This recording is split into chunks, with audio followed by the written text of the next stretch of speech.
I love those chunky books, but I do hate how they break. I know, if you don't read them like this. And they're too small, you can't just barely open it. Yeah, you have to open them like this in order to see into the edges. Yeah, seriously. Those little things, I need to take up every scrap Yeah. of the page they can. Hello and welcome, ladies and gents, to this episode of Into the Pages. An episode I've been looking forward to for a while. Today we're getting into Brandon Sanderson's The Way of Kings, one of our favoriteest books. I think... Was this the first Sanderson book you read, if you don't count Wheel of Time? No, I read Mistborn and Warbreaker first. Did you read the whole trilogy? I read the whole Mistborn. I think I read all of Mistborn. I read Mistborn Era 1 and then the Mistborn Era 2 that was out, which was up to Bands of Mourning at the time. And then I read Way of Kings after that. Oh, okay. Way of Kings is the first one I ever read, and no regrets. Lucky for me, I'm one of those people who can look at a chunky, fatness book and not be intimidated or worried about reading it. I know, I say good. Yeah, seriously. And man, I was not disappointed.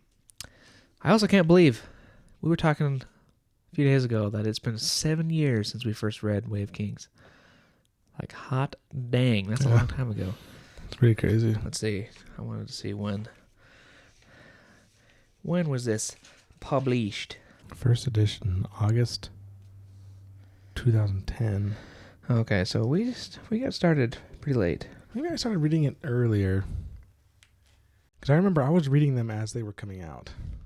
I read Way of Kings, and then had to wait for Word of Radiance, and then had to wait for Oathbringer, and then had to wait for Rhythm of War. Oh, did you?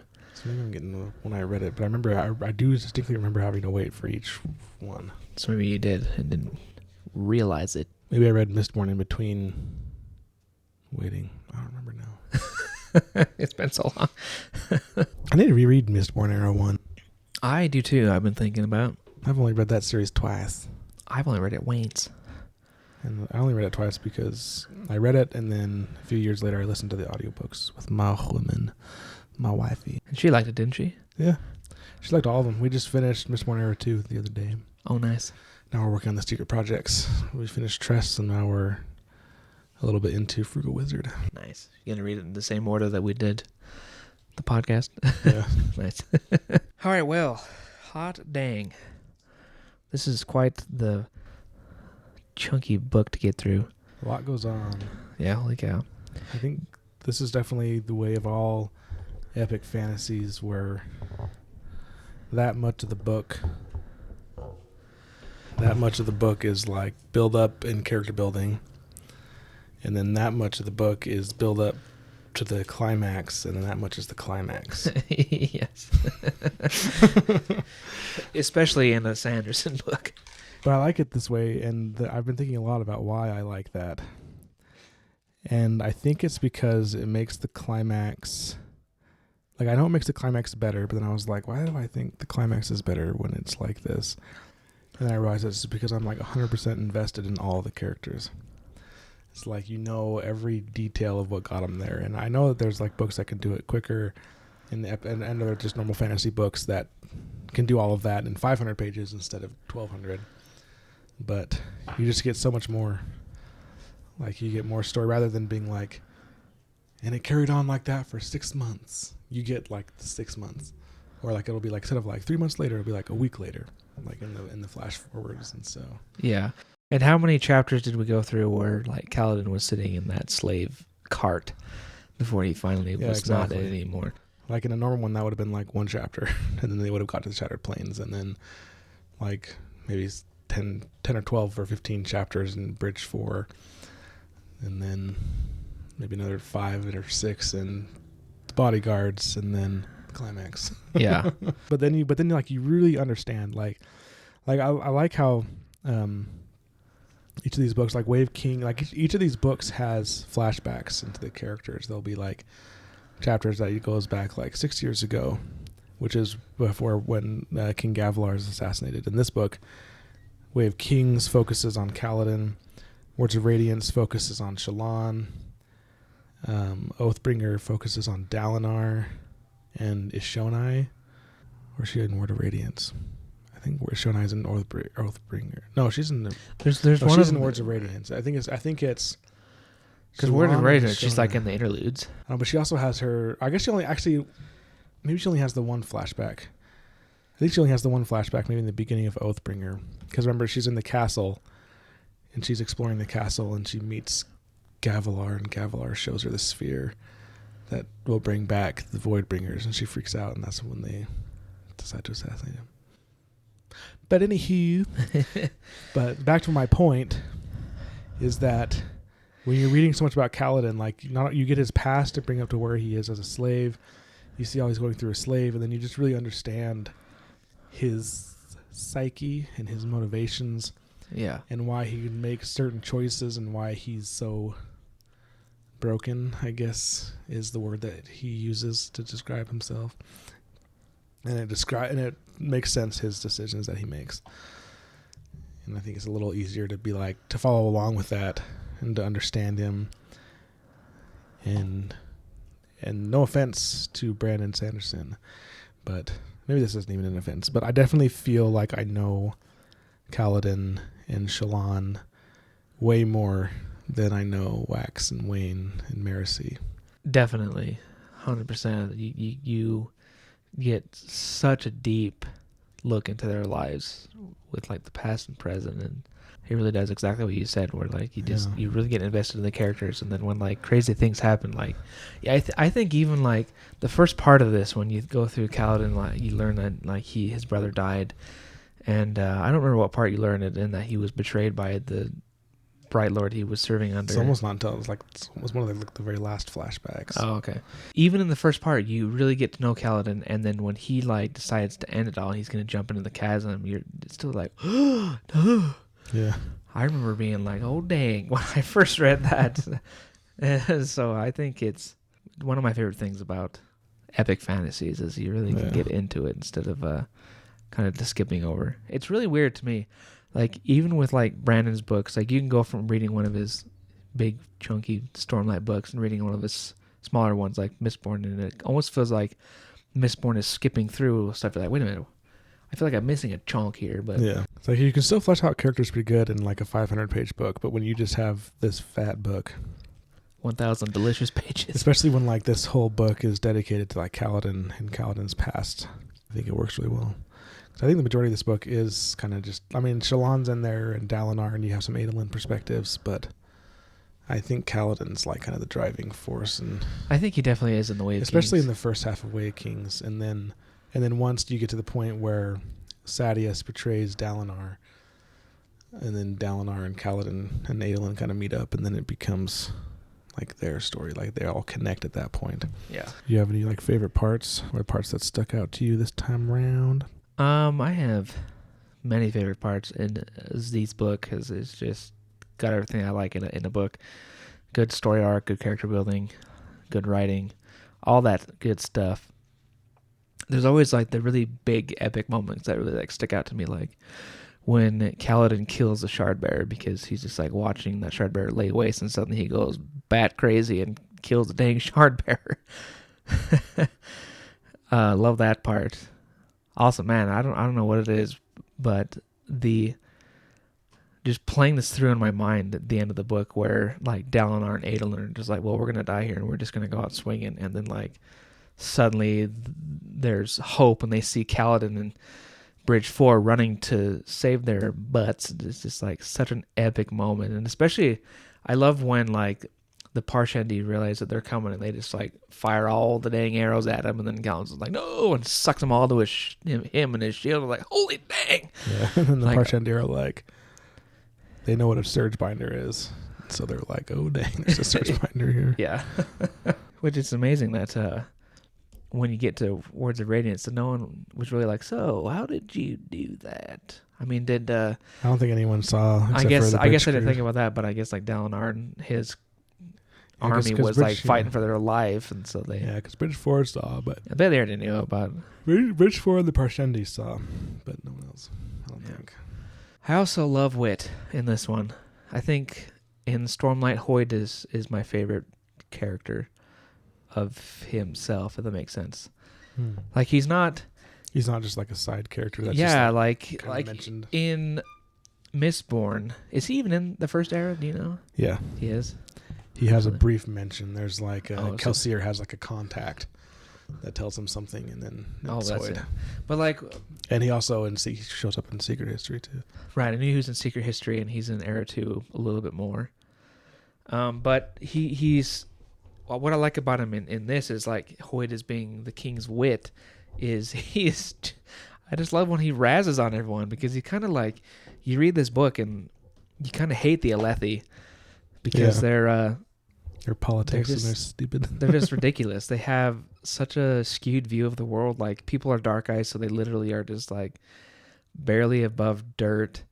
And it's pretty much, it's one of those worlds where like, if you're dark eyes and a light eyes abuses you, then learn to live with it. There's nothing you can do, or at least there's very little you can do, or it's so difficult to do anything that you just might as well give up. And especially when you talk about like Sadius, when you hear him talk about Bridge 4. So anyway, I really love hearing Wit just like rail into him and really get him good. Even Dalinar, who's like set up to be this righteous dude and this good guy, which he is in the end when he's in his old age. But even when he sees bridge crews and Sadius' company running, he's just like, those poor fools, and then he just moves on. It's just like he definitely he doesn't like what's happening with the bridges. And throughout the entire book, he talks about how like, my bridges are slow as crap, but at least I'm not throwing away lives. Yeah, so he does have a better, but he definitely is like, yeah, that really sucks. Anyway, back to whatever his life is. I think it's just because I think for Dalinar and for other Alethi, they're just so callous to death, and their whole lives are just war. Yeah, it's really weird. Like, I mean, that's like all they do. Like in Oathbringer, it really shows through, because in Oathbringer we get Dalinar's perspective, Dalinar's past. But instead of doing 60 years, it's like 30 years ago.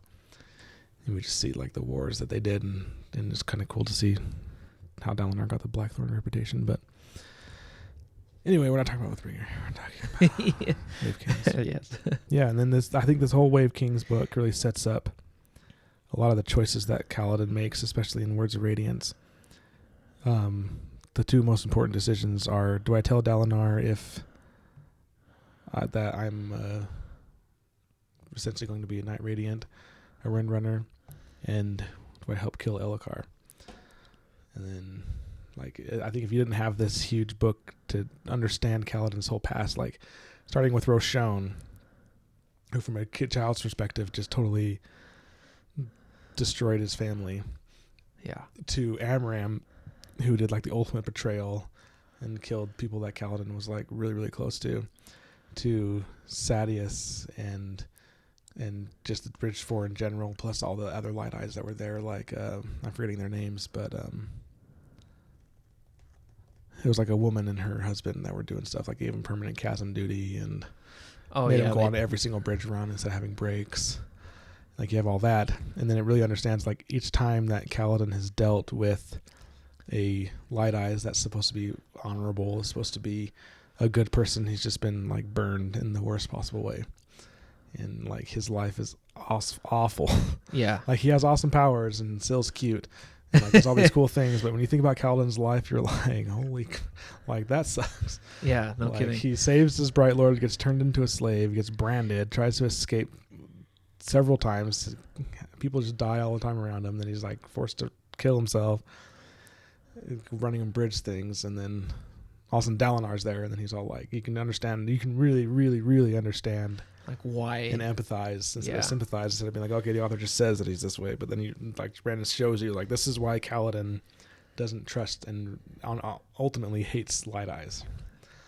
Like even in Oathbringer, when Kaladin itself, since he's a Shardbearer at that point, is considered a Light Eyes, he like hates being referred to as that way. Yeah, and like it's something he's hated for so many years. He's like, and like even now, he's just like, even when he's in that higher position and he's no longer a slave and he's almost a Night Radiant, like a full Night Radiant, and they're at Urithiru, he's still just cranky and mean towards Light Eyes. Yeah.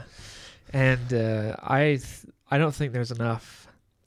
I don't think Brandon would want to really dive into this, but I just don't think there's enough room in any of these books for him to like write how long it would take Kaladin to get over that kind of thing. It's like something that is going to be plaguing him for the rest of his life, most likely, just because it's like the most impressionable years of his life where he was just treated like garbage by Light Eyes. So it's just like he's just never gonna.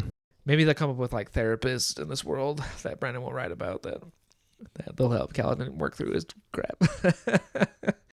Or maybe he'll die and win in truth. I mean, we don't have to worry about it.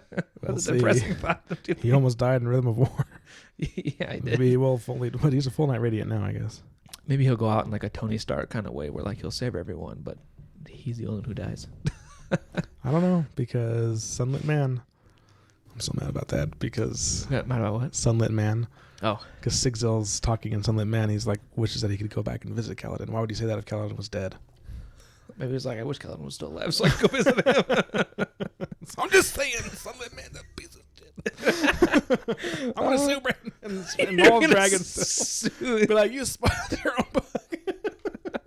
That would be hilarious. I want to see you get up and ask a question. Be like, actually, I would like to sue you formally. I'll get up to hell and be like, first off, how dare you?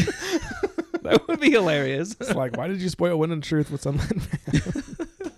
I almost want to know if I should reread Sunlit Man so I can remember all the things that happened that I wanted to read about in Wind and Truth. But at the same time, I don't want to remember so I get spoiled all over again. You know all of the Cosmere connections in this book. Definitely not all of them, but I think I know the big ones. Obviously, I don't even know. Obviously, Hoid. Yeah. Then you have the Ghost Bloods, which I'm pretty sure was formed by Kelsier. And then you have... Well, actually, no, that's not in Wave Kings. I was going to say Niall. Oh, yeah, he's not Ardent, but that's in Words of Radiance. I know that there's like a lot of like little mentions. Like I think Hoid says some things. Yeah, he like asked Dalinar. I think it was Dalinar. He's like, "Do you know who Aedion Alcium is?" Yeah. He's like, "Who?" He's like, "Oh, never mind." That's like the first.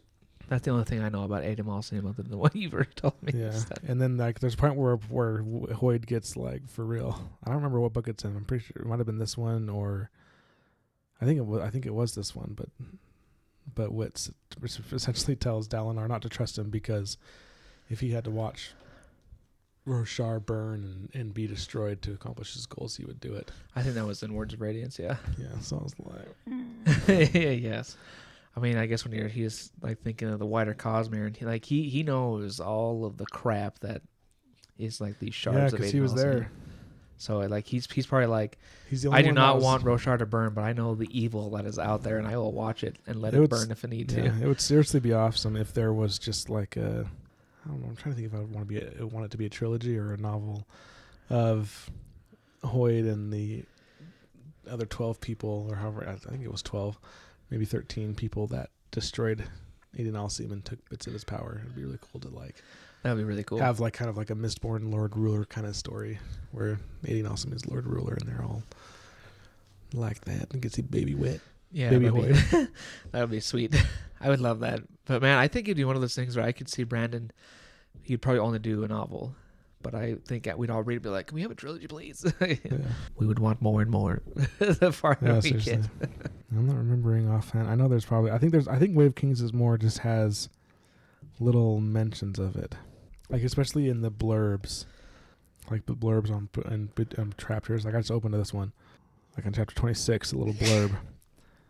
I think pretty sure it's Hoid talking, and he says, "I am being chased. Your friends of the 17th Shard, I suspect. I believe they're still lost, following a false trail I left for them." Just like little stuff like that. But I remember one interesting thing that I ran onto in, I'm pretty sure it was in Wave Kings, where Dill is like talking to Kaladin, and Rock is there, and he's like telling her to quit egging him on, like making him think that she's a god. She's like, "I am." Well, at least a piece of one, a very small one. I thought that was kind of like That was a hint for the readers to like, oh, there's like way bigger picture here with these Spren. Yeah. But I don't know if that's necessarily a Cosmere connection. Yeah, it kind of just says she's a piece of honor, aka the Almighty. Also, Syl is the reason that I want some sort of mystical companion. I don't have like a Spren or something. It's like a Spren or some sort of, animal companion that all these characters have that just like sasses and stuff. I think Syl just has so many funny moments in this. I think she's a really interesting character because sometimes she'll just be all silly, flitting around like a wind Spren, acting like a wind Spren who are just like silly kind of things, but then suddenly she'll become like super serious when something comes up, or like whenever she talks about Kaladin saying the words, she's suddenly like super serious. She's not joking around or anything. Yeah. But then next second she'll be giggling or flying with the wind Spren or something. I just think it's hilarious. Well, we talked about my favorite parts, some of them. Do you have any? How many times have you said you read this? This is like your 5th time now or something? Yeah, 5 times now. Well, it's kind of a hard question to answer. I definitely liked the same parts you did. I think this time around, what I just really liked, because I'm reading them much quicker than I have in the past. Like I'm already almost halfway through Oathbringer right now. I think reading them that quickly, one after another, the story kind of just really flows really well. And like, so it's hard to discern like, oh, this was in this book and that was in that book. Yeah, like it just kind of just goes together in a way that's quite nice, very nice. And so I don't know, just seeing that again and seeing Kaladin grow and see Shallan start to grow, and Dalinar and all his crap, and Adolin, I don't know, it's just good. But as far as like just good, awesome scenes, and the Battle of the Tower is really good. Several of the bridge runs when Kaladin's like starting to discover his powers and like does a bunch of stuff, but there's like a few scenes like that. But yeah, they're definitely the climatic tower scene, returning Dalinar trading Oathbringer for the Bridgeman. It's all just pretty good. It's all pretty good. Yeah. I saw someone who was like describing like she like grabbed the book and like grabbed like the 100 pages, was like, this is all just nonsense crap that doesn't mean anything, but then everything's right here, and I was like, what? Yeah, that's someone who shouldn't be reading epic fantasy. Yeah, honestly, because if you don't read, like, she's right, like all cool crazy stuff happens there for sure, but if you got rid of the first 95% of the book, then that's a huge chunk of everything you need to know in order to understand the story and everything that I think she was missing, or I don't even know, but it definitely felt like she was wanting a faster story or something like that, which is not the point of an epic fantasy. Caitlin's that way. But yeah, so right here, this is the chapter of the tower. This is the climax of the entire book. So I mean, it's basically all she said, here's the climax of the book. And you're like, okay. Yeah. But I mean, what she doesn't mention is this is the main climax, but I mean, there's also a climax right here. There's also another climax right here. Yeah. There's another climax right here. That's what I was going to say. There's like little things that happen like that kind of build up, like, oh, this cool thing happens. Like, oh, Kaladin is a slave. Why is he a slave? Oh, wow, he has like these powers. So he's becoming a radiant. It's like, oh, Dalinar has these visions. Oh, they're true. Like, what the hell? And so it's like things are happening. It's not just like boring, talk, and then book's over. There's there's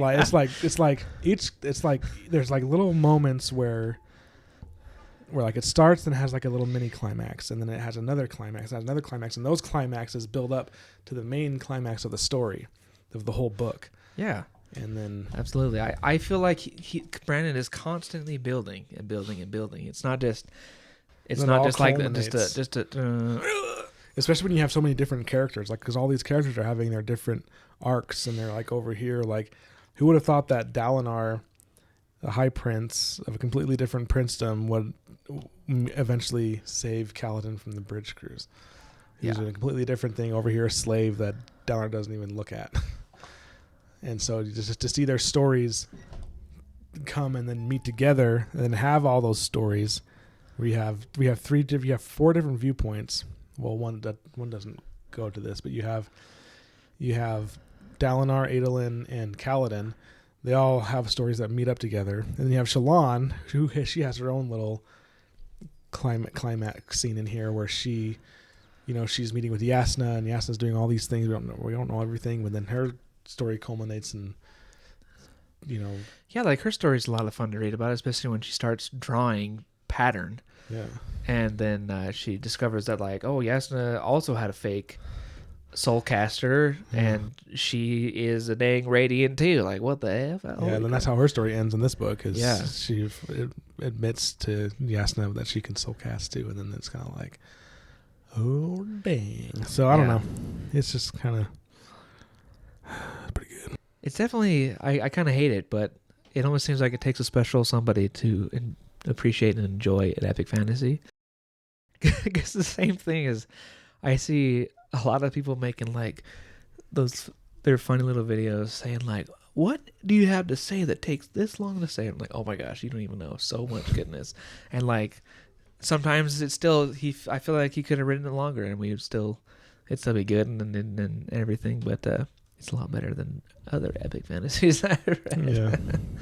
Oh, there was a scene I totally just remember that like blew my face off, even though it was pretty early on in the book, but it was the hunt when you first, I think this is when you first meet Dalinar and Elhokar, was when they were on that hunt. Do you remember if that was? Oh yeah, Dalinar, the first Dalinar perspective. Yeah. Yeah. And what I love about this is just like you kind of just get little glimpses here and there of who he is and his reputation and everything, and even like how he's kind of maybe lost a little of his reputation. But what I love is he's going out with the king, who is his nephew, to go hunt these chasm fiends, which is these monstrous animal creatures that live in this world.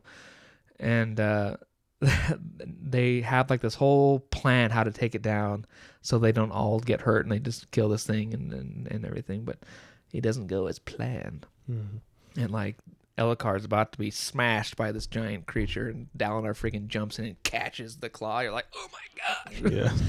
I love little moments like that. So there's lots of little things like that throughout the entire book. It's not just the end that suddenly goes bonkers crazy. Yeah, I agree. Was it in Way of Kings where like Shallan offers a truth, and like her truth is like, I killed my father, and like when you also learn that Shallan has a shard blade already. Yeah, it's in. I think it's in this one, because I think that's the truth she has to say in order to soulcast. Or maybe it's in Words of Radiance.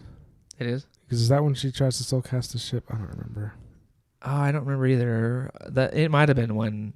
Oh, I don't remember, because I remember that one she had to like go through the whole thing where she had to convince the ship to change, and she sat there and like shades Mar for a bit, like, but you should be water, and why do you want to be water? It'd be fun to be water, or whatever. I don't remember the exact argument. I know there's also little hints of Shallan's past, because Pattern will be talking. And then he'll be like, remember when you were a kid? And then she kind of tunes him out. So it was not until later that we realized that Pattern's been with Shallan for a long time. Yeah, which is super interesting. Like, she didn't even really know about him until many a year later. Yeah, and some other things that we don't discover until Rhythm of War, but pretty interesting. Super interesting. It's super fun getting back into this series. Yeah, I agree. I'm still more excited for Wind and Truth than I am for Christmas, but it's gonna be like bittersweet. I think we're all gonna finish it and be like, oh, that really sucks, it's over, even though I'm sure it'll have a great ending. I can't imagine Brandon's gonna let us down. I'm sure there will be, and we still have the second arc to look forward to. Yeah, but I guess he's working on some other stuff though, isn't he, before he gets to that? Yeah, definitely. That's gonna be the tough part. We're gonna have to wait a long time for the next book, and then who knows how long total until the second arc is finished. I wonder if he's going to do another 5 books, or he's going to be 3. Yeah, didn't he say it's not going to be like Mistborn? Because Mistborn was like 300 years. Didn't he say it's only going to be 10 years? Did he? Like, story timeline wise. Like, I thought he said that the arc was going to be like 10 years after the events of this arc. I haven't heard anything about that. Oh, I thought I heard that somewhere. That'd be interesting, though, because we'd still see Kaladin and Shallan and all them. I kind of feel like this series revolves mostly around Shallan and Kaladin. I wonder if it's because like they're the ones who are just like the first to kind of come into their powers, even though Yasna was before Shallan. Yeah, I would say that's true. It's definitely about Kaladin and Shallan for sure. At least they're the centers pieces. You know what I've been wondering about is when we had Mistborn Era 1, we learned about all of the Mistborns and all the other Allomancers. And then you go to era 2, and then there's like the same thing, but there's a few like different powers. Like there's more like metals. Wax who can stop time and stuff. I'm curious if there's going to be something similar to that. Like that's what I meant. I don't know because Mistborn ended. They were like ended, and it was clear that like there's other metals we don't know, and like we can do these things and create other metals. But I mean, Stormlight Archives is pretty. The only thing I can imagine it being is, I'm curious to see how the listeners change, because you have Venli who kind of bonded a kind of spren. You have Renarin who bonded a void spren. You have I don't remember what happened with Relaine. I don't remember if he bonds something, but I think he does. I think he bonds an honor spren. So I think there'll be differences as far as that, and maybe some more listener forms. But I think the core 10 Knights Radiants are gonna. So we're not gonna. You're kind of thinking like, I don't think it's era 2. We're not gonna see Windrunners who can do something else crazy. No, I think we're still gonna have the core 10 Knights Radiant that we know the Adventures were radiant, the Windrunners and so on and so forth. But I think there's also going to be listeners that are part of that. I think your Etherew is going to be interesting, and I think there might be a lot of cool things with that. But I think the most changes we're going to see is going to be focused around the listeners and the type of spren that bond them, and then maybe other spren bond. But I think they're generally going to be the same, because even the fused that have similar powers to the knights have like the same powers, but maybe like not 2. Yeah, it'll be interesting to say, because I think I agree with you. Like, we're not going to see them have different powers and stuff. There's maybe just different variations of like we used to. Like, I totally forgot Renarin bonded to void spread. Spoiler alert for Rhythm of War. Or maybe Oathbringer. It might be Oathbringer that comes out. I don't remember. Because doesn't he bond him but it doesn't come out for a while? Yeah, it doesn't come out like ever. But Yasna, where I'm at in Oathbringer, is starting to get kind of suspicious. But I don't think it comes out to the end, because I remember he's in Thalen City and he's like projecting stuff on the wall, and like I think his eyes turn red or something. Or they're like, WT the hell. Well, needless to say, this is a 5-star book for us. We'd recommend it to anyone. And 100%. What would you say to someone who's like new to the series, and maybe I've been trying to figure out how to... Whenever I recommend it, I just say, do you like epic fantasy? And if they say yes, then I say, read Stormlight Archives. Okay, so if they already like epic fantasy, then who like this? Yeah, because I think you definitely have to like epic fantasy to really enjoy this story a lot. Yeah. I think if you don't like epic fantasy, I think you will still like Wave Kings and Word of Radiance, but I think Oathbringer might be the end of you if you don't really like. Yes. Or at least Oathbringer will be really hard to get through, because Oathbringer is just your classic build-up book that a lot of epic fantasies have, where like you just have one fat A book that's just kind of like, in those kind of books, it's like, this is the climax, and then this is all just stuff happening. And like Oathbringer, like I'm like almost 600 pages in, and nothing's really huge has happened. Like they fought in the Unmade, but I mean, other than that, like there's just been a lot of talking, a lot of building stuff up, a lot of like trying to figure out what the heck's going on, which makes sense with the story, you know. Yeah. I think that nails it pretty good. This is, I think, the Words of Radiance and Wave Kings is a little bit easier for people. It's more fast paced, more action paced. Like it's long, but there's a lot going on, and there's a lot of like fast. Like every time it's Kaladin, you're like, man, are they gonna die? Like they're going to bridge around, they're doing all this stuff. Like how are they gonna escape? And Dalinar's like trying to turn into a politician, and then Shallan's trying to rob Yasna. And so there's always like something that's like going to keep you going. But once you get to Oathbringer, it's just a lot of kind of just preparing, because because especially the way that Words of Radiance ends, it's like, oh my gosh, the Desolations are back, and then it goes to like, oh, politics. Oh, there's a murderer. Politics. So it's just kind of like, you just got to have, and it's not bad. I mean, it's still a really good story, and you still get like, but you got to really like. Character development. You gotta like dialogues between characters. You gotta like inner monologues, and just the story. Journey before destination. Yes. definitely what you need, the approach you need to take with any epic fantasy, really. Yeah. Especially the longer the series is, the more true that is. Like Wheel of Time is has several books that are this big, and I think they're like 10 or 12 books long. Yeah. And so there's a few books where you're just like, okay. I remember that. Like number 9. Yeah, so definitely got to be prepared for that. But I mean, if you're already gun ho about epic fantasy, just jump right into Way of Kings. If you're not, then I always point them towards other books. I usually start with Warbreaker. I'm like, you got to read Warbreaker. It's such a good book. Yeah, Warbreaker. I think Warbreaker or Mistborn is like 2 solid places to start. Yeah. And then from there, my goal is hopefully they'll be like, I love Brandon. I'll be like, no, Stormlight Archive. Yes. Oh, it's so dang good. I definitely would tell anyone who is thinking about reading this is like, it is really good. It's a little bit easier than your typical epic fantasy, but you still got to like prepare yourself a little bit and be like, this is the long run. I got to maybe take it easy. I wonder if it would be helpful for people to like read this book, read a chapter or 2 a day or something like that, and then read the more time you can else. dedicate to it, the easier it is to get through it. Like I think so too. If you take long times between reading, it's just not going to go really well. But if you can read pretty quickly, like I would say if you can finish this book in like 3 weeks, maybe a little less, then you'll really get the pacing, and the stories will start to flow. The perspectives will flow together. You'll get the rhythm and pacing down, and it'll flow more like a story. Yes, I definitely agree. But if you just read like a chapter a day with a book like this, it's gonna take forever. It's gonna take you forever, and you're not gonna get through it. To be honest. And then I think I can't see this ever happening, but maybe with reading it that slow, it would like kind of burn you out, and you'd be like, oh, I'm so sick of reading this book. If you're reading that slow anyway, you probably don't like the book, and so yes.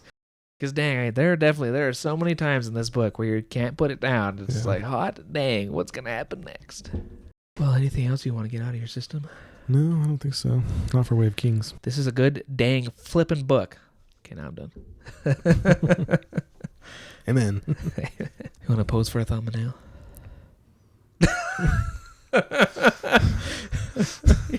You should do that and hold up the book. He's so convinced. All right. Well, next episode, we're going to talk about Words of Radiance. I think right now, Words of Radiance is the most popular of the Stormlight Archives. Wind and Truth might change that, but that's the one where I hear a lot of less avid fans are like, oh my gosh, this book is so good. And hot dang, is it good. Yeah. That one's even easier to get through than this one.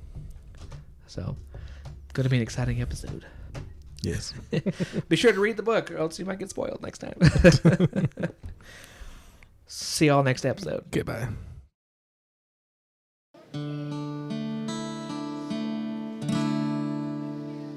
It's over.